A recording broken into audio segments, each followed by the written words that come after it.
B are Chopra की फिल्मों का सफल होना भारतीय सिनेमा को आगे बढ़ा रहा था, लेकिन साथ ही कहीं ना कहीं उनमें घमंड आ रहा था।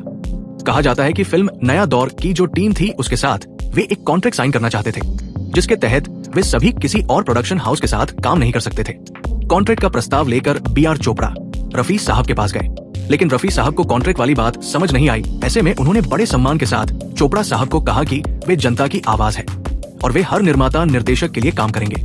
रफी साहब ने बड़ी नम्रता से अपनी बात रखी थी, लेकिन बी आर चोपड़ा साहब को ये बात अखर गई। उन्होंने अपनी फिल्मों में रफी को ना लेने का निर्णय लिया। साथ ही उन्होंने अन्य निर्माताओं को भी ऐसा करने के लिए कहा।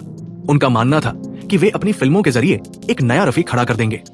चोपड़ा साहब के कहे अनुसार कई निर्माता निर्देशकों ने रफी साहब को काम नहीं दिया, लेकिन इस दौरान रफी ने संयम बनाए रखा। रफी साहब को भले ही काम मिलना कम हो गया, लेकिन उनके जैसी आवाज किसी और के पास नहीं थी। धीरे धीरे बी आर चोपड़ा की बातों को दरकिनार करते हुए निर्माताओं ने फिर से रफी साहब को लेना शुरू कर दिया। बी आर चोपड़ा ने कई गायकों को तराशने की कोशिश की, लेकिन कहीं ना कहीं वे भी समझ गए थे कि वे गलत जिद कर बैठे हैं। बी आर चोपड़ा के भाई यश चोपड़ा ने जब फिल्म वक्त बनाने का निर्णय किया तो उन्होंने अपने भाई से पूछा कि क्या वे सिंगर के तौर पर रफी साहब को ले सकते हैं। बी आर चोपड़ा ने बेमन से हामी भर दी। 30 जुलाई 1965 को फिल्म वक्त रिलीज हुई और इसमें रफी साहब का एक गाना था, जिसकी हर लाइन बी आर चोपड़ा के लिए करारा जवाब थी।